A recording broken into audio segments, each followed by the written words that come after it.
नमस्कार, मी शुभम पाठक. इन्फोवेदमध्ये तुम्हा सगळ्यांचं स्वागत आहे. इराण, इस्रायल आणि अमेरिका हे आता युद्ध चालू आहे आणि संपूर्ण जगाची नजर ही त्या युद्धाकडे वेधलेली आहे. मित्रांनो, तुम्हाला माहित असेल की हे सर्व प्रकार कधीपासून सुरू झाला असेल किंवा काय? यामध्ये अमेरिकेचे नेमकी युद्ध करण्यामागे कारण काय आहेत? इस्रायलची कारणं काय आहेत? हे आपल्याला सगळ्यांना माहिती आहे. हमास, हिजबुल्ला बऱ्यापैकी लोकांना माहीत असेल. परंतु सध्या स्पष्टता नाहीये ती अमेरिकेच्या युद्धाच्या कारणांमध्ये. मग काही वेळेस ते म्हणतात आम्हाला तेथील रिजिम चेंज करायची होती, तिथली मॉनर्की संपवायची होती. त्यानंतर काही म्हणतात की तिथं रिजनल पॉवर होत होतं इराण, त्यांचा रिजनल थ्रेट तिथला कमी करायचा होता. आता तर म्हणतायत की ही रिलिजियस वॉर आहे हे. त्यामुळं इस्रायलनं कुठंतरी अमेरिकेला ओढलंय का?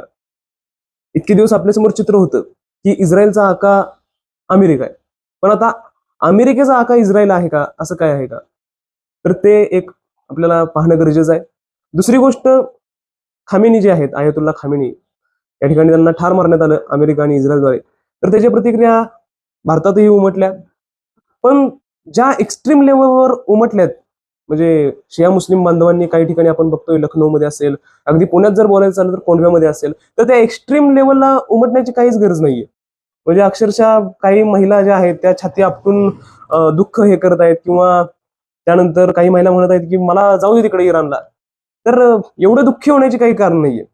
अक्षरशः म्हणजे खामेनी हे तितकेसे असे चांगले धर्मगुरू आहेत, त्यामुळे त्यांचा मान असणं गरजेचं आहे. परंतु चांगले असे त्या ठिकाणी काय म्हणतो शासक असे नव्हते. अनेक त्यांनी जे रिवोल्ट आहेत तिथले ते दाबून टाकलेले आहेत. तिथल्या महिलांना खूप मोठ्या छळांना सामोरं जावं लागत आहे. तर तिथं आपण बघतोय अगदी इराणमध्ये देखील सुद्धा पोलरायझेशन जे आहे ते झालेलं आहे. काही लोक खुश आहेत, काही लोक नाखुश आहेत. खुश असणाऱ्या लोकांमधून आपल्याला कळतं की तिथं पोलरायझेशन झालेलं आहे. बरेच लोक हे खुश नव्हते खामेनींच्या या शासन व्यवस्थेला, किंवा त्यांच्या या ते जे करत असणारं शासन आहे त्यांच्या सरकारवरती ते खुश नव्हते. पण महत्वाचा मुद्दा असा आहे की आता हे कुठेतरी थांबणं गरजेचं आहे. अमेरिका असेल किंवा इस्रायल असेल, यांना हे कुठेतरी थांबवणं गरजेचं आहे. कारण कारण सांगतो की इराण इराणच्या जेवढे नेते आता उरले आहेत, किंवा जी नवीन त्यांची जी काय म्हणतो आपण एक कमिटी तयार झालेली आहे, त्यांनी स्पष्ट सांगितले की आम्ही कोणत्याही प्रकारचे या ठिकाणी लाल रेषा पाळणार नाही, म्हणजे नो रेड लाईन्स असं त्यांनी वक्तव्य केलं आहे. त्यामुळे इराणच्या एक प्रकारे म्हणू शकतो की त्यांचे राष्ट्राध्यक्ष किंवा राष्ट्रप्रमुख जे आहेत, सुप्रीम लीडर, ते गेलेले आहेत. तर त्यांच्या ती अस्मितेची लढाई आहे. ते प्राणपणानं लढवू शकतात आणि संपूर्ण विध्वंस ते करू शकतात. ते काही पाहू शकणार नाहीये. म्हणजे अगदी त्यांना माहित आहे, पूर्णपणे माहित आहे की आपला या युद्धामध्ये पराभव जो आहे तो अटळ आहे. परंतु अगदी शेवटचा माणूस जिवंत असेपर्यंत आम्ही लढणार, अशी त्यांची भूमिका आहे. जेव्हा एखादा देश अशी भूमिका घेतो तेव्हा ते म्हणजे जो आक्रमण करतो त्या देशासाठी खूप हानिकारक असतं. कारण तो जिंकण्यासाठी आलेला आहे. आक्रमण करणारा देश हा जिंकण्यासाठी आलेला आहे. त्याची इकॉनॉमी संपूर्ण पणाला लागलेली आहे. यांचं तर वाईट झालेलंच आहे. इराण असेल तर त्यांचं पूर्ण वाईट झालं, अजून काय वाईट होणार? अशा भूमिकेत हा देश असतो. त्यामुळे या देशाचं नुकसान झालं, पण समोर जो आक्रमण करणारा देश आहे त्याचंही नुकसान होत असतं. आणि हे युद्ध इतक्या मोठ्या प्रमाणात वाढेल याची कल्पना डोनाल्ड ट्रम्प यांनी केली नसेल. त्यांना व्हेनेझुएला किंवा इराक, लिबिया यामध्ये त्यांनी जे केलं सहजपणे, तर त्यांना असं वाटलं की इथे ते शक्य होईल, परंतु ते शक्य झालं नाही. इराक स्वतः एक रिजनल पॉवर आहे. एक रिजनल पॉवर आहे. त्यांची त्यांची मिलिटरी जी आहे, आर्म फोर्सेस, ते पण चांगले आहेत. IRGC त्यांना म्हणतो आपण. तर या ठिकाणी सर्वप्रथम जे वातावरण जे आहे ते खूप अस्थिर आहे. या अस्थिर वातावरणाचा आपल्या भारत देशावर काय परिणाम होतो का? तर नक्कीच परिणाम होतो. स्ट्रेट ऑफ हार्मुझ मधून जर इराणने जी तेलाची वाहतूक आहे ती जर थांबवली, तर नक्कीच आपल्या ठिकाणी या ठिकाणी आपल्याला त्याचा नुकसानाला आपल्याला सामोरं जावं लागतं. या ठिकाणी आपण जर पाहत असाल तर तेलाच्या प्राइस ज्या आहेत त्या वाढलेल्या आहेत, किमती वाढलेल्या आहेत. शेअर मार्केट जे आहे ते पूर्णपणे ढासळलेलं आहे या युद्धजन्य परिस्थितीमुळे. आर्थिक नुकसानाला आपल्याला सामोरं जावं लागतंय. ही महत्वाची गोष्ट आहे. आणि नुकताच आयरिस देना, जे की इराणचं आपण त्याला म्हणतो नौदलाचं जहाज होतं, ते मिलान 2026 साठी आलं होतं. आपण जो आपल्या नौदल सेना आहे ज्याच्याद्वारे मिलान 2026 आयोजित केलं होतं, दरवर्षी होतं, त्यासाठी हे आलं होतं. आणि अमेरिकेनं ते अक्षरशः म्हणजे कोणताही इशारा न देता, किंवा युद्धाचा तो प्रत्यक्ष भाग नसताना ते जहाज या ठिकाणी उडवलं गेलं. तर ते अतिशय एक माझं म्हणणं आहे की ते चुकीचं आहे. दुसरी गोष्ट, आता इराणही या बदल्यात भरपूर आक्रमण करेल. इराण करतच आहे. प्रत्येक ठिकाणी असणारं मिलिटरी बेस अमेरिकेचं ते या ठिकाणी बॉम्ब टाकून ते उद्ध्वस्त करत आहेत. दुसरी गोष्ट अशी की अमेरिकेचं जे आहे विमानं जे कुवेतमध्ये पडली F-15 ही 3 विमानं जी पडली, तर ते म्हणतात फ्रेंडली फायरमुळे ती पडली असावीत. परंतु सध्या जी युद्धजन्य परिस्थिती आहे त्या युद्धजन्य परिस्थितीतून असंच समोर येतंय की हे फ्रेंडली फायरमध्ये पडली नाही, तर इराणने काहीतरी कारवाई केली असेल. बऱ्याच ठिकाणी सौदी अरेबिया किंवा अरब कंट्रीजमध्ये जे आहेत ते आक्रमण केली जात आहेत, परंतु आता ते बाजू पडताळून पाहिली जात आहेत. इराण त्याची कोणतीही या ठिकाणी जबाबदारी घेत नाही त्या आक्रमणांची. अगदी सौदी अरेबियातील तेलाच्या रिफायनरीवर जो हल्ला झाला ते इराणने केला नाही, तर अजून अशी बाजू तपासली जाते की तो कदाचित इस्रायलने केला असावा. इस्रायल या युद्धाला आणखीन मोठं कसं करता येईल हे पाहतंय का, अशी एक प्रतिक्रिया उमटत आहे. आणि हे युद्ध इतकं मोठं होईल याची कल्पना मगाशी म्हणलो तसं अमेरिकेला, डोनाल्ड ट्रम्पला नसेल. आता अमेरिकेत सध्या व्हाईट हाऊसमध्ये प्रार्थना करण्याची वेळ आली आणि रिलिजियस वॉर आहे हे असं अमेरिकेतील सैन्यातील मोठ्या अधिकाऱ्यांद्वारे म्हणलं जातंय. हे इस्लाम, ख्रिश्चॅनिटी आणि यहुदी जे लोक आहेत, ज्युइश, यांचं एक धर्मयुद्ध असल्यासारखं आहे. किंवा आता कयामतचा दिवस त्यांच्या बायबलमध्ये असेल किंवा तो कयामतचा दिवस येणार आहे, या पद्धतीची भाषा ही केली जात आहे. यात स्वतः अमेरिकेतील सैनिकांनी या गोष्टीचा निषेध केला किंवा या गोष्टी त्यांनी पुढे आणलेल्या आहेत. दुसरी गोष्ट की भारताची जी भूमिका आहे की बऱ्याच वेळेस म्हणलं जातं की आयरिस देना आपण केलेली आहे. आपण मदत पाठवलेली आहे. जे क्षतिग्रस्त झालेले काही तेथील लोक असतील किंवा गोष्टी असतील त्यांना आपण आपल्या पद्धतीने मदत पाठवली आहे. आपल्या भारताचं जे धोरण आहे ते तटस्थपणाचं धोरण आहे. पहिल्यापासून आपण कोणत्याही युद्धात असेल किंवा कुणाची आपण तशी एकदम प्रकर्षाने बाजू मांडत नाही. तटस्थ भूमिका घेऊन आपण राहत असतो. परंतु हे माझ्या दृष्टीने सुद्धा हे महत्वाचं आहे, कारण सध्या आपण या कोणत्याही युद्धात न पडणं गरजेचं आहे आपल्या इकॉनॉमीसाठी, आपल्या अर्थव्यवस्थेसाठी. तर मित्रांनो, अमेरिकेचा इतिहास पाहिला तर अमेरिका जिथं जिथं तेल आहे तिथं तिथं ते युद्ध करत असतात. त्यांचा तो इंटरेस्ट असतो पहिल्यापासून.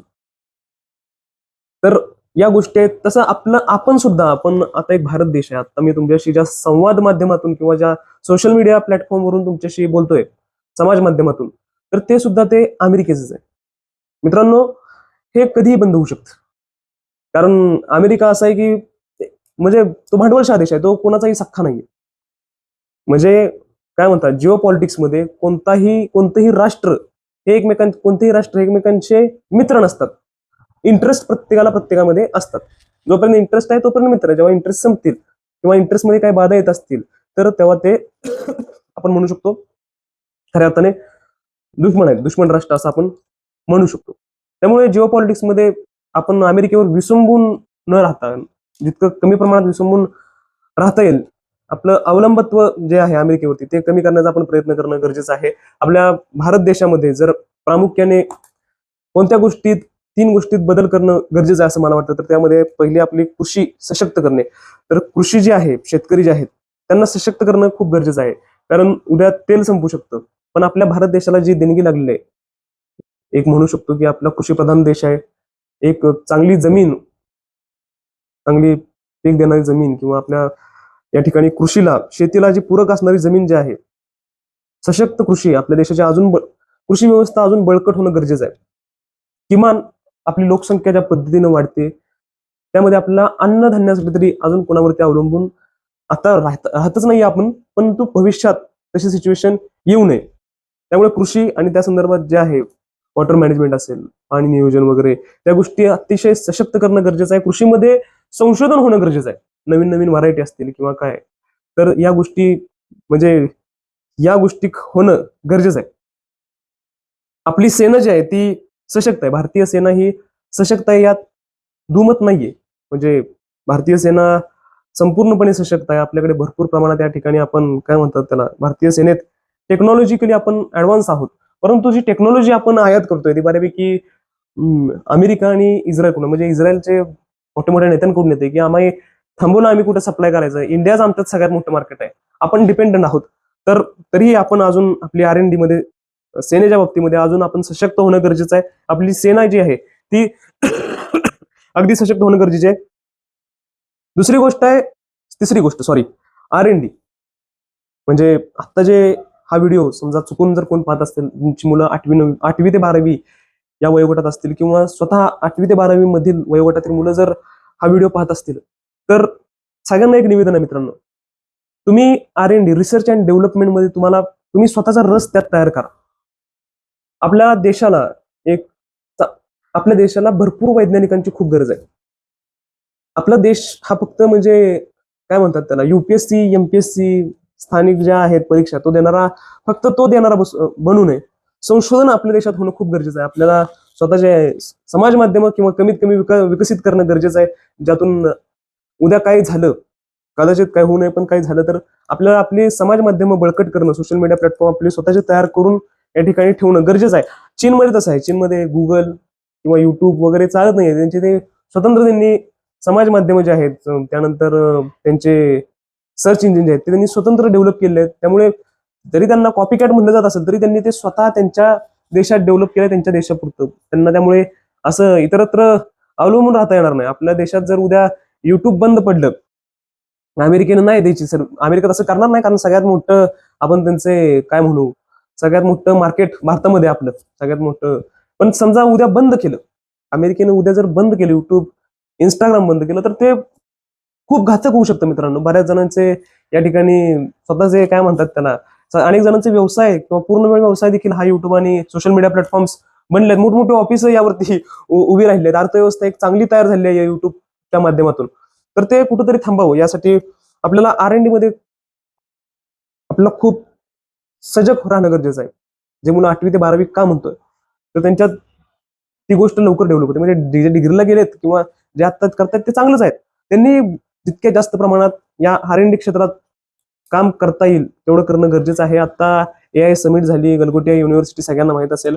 तर ठीक आहे, काही चांगल्या गोष्टी आल्यात. आपल्या भारतातील अनेक AI काय म्हणू शकतो आपण, AI स्टार्टअप ही चांगल्या प्रमाणात काम करत आहेत. त्यांना प्रोत्साहन देणं गरजेचं आहे. आज इराण, इस्रायल आणि अमेरिका युद्धात फील्डवरती जाऊन कोण लढत नाहीये. AIचा वापर केला जातोय, तंत्रज्ञानाचा वापर केला जात आहे, त्यांच्या इंटेलिजन्सचा वापर केला जात आहे. मोसाद असेल, CIA असेल, त्या इंटेलिजन्सचा वापर करून या ठिकाणी हे युद्ध टॅक्टिकली लढलं जात आहे. तर मित्रांनो, आपल्या भारत देशाची जी भूमिका आहे तटस्थ राहणे हे माझ्या दृष्टीने तर योग्य आहे. परंतु आपल्याला सजग राहून आपल्याला सज्ज व्हायचे. भविष्यात आपल्याकडे अशा गोष्टी होऊ नयेत. त्यामुळे एक माझे देशातील जे युवा लोक आहेत त्यांना सगळ्यांना एक सांगणं आहे की R&D रिसर्च अँड डेव्हलपमेंट मध्ये आपल्याला जेवढं शिरता येईल, जेवढं जास्त त्यामध्ये काम करता येईल, तेवढं आपल्याला करता येणं गरजेचं आहे. भविष्यात पीस म्हणजे माझ्या दृष्टिकोनातून एक असं आहे की एखादा देश शांत केव्हा असू शकतो, किंवा त्या देशाच्या तो देश शांत जो आहे तो कधी असू शकतो, तो संपूर्ण पद्धतीने सुसज्ज असेल. समजा एखाद्याकडे भरपूर ताकद आहे, एखाद्या व्यक्तीकडे भरपूर ताकद आहे, तर दुसरा 100 वेळा विचार करणार की याच्याशी वाद नको घालायला, भांडणं नको करायला.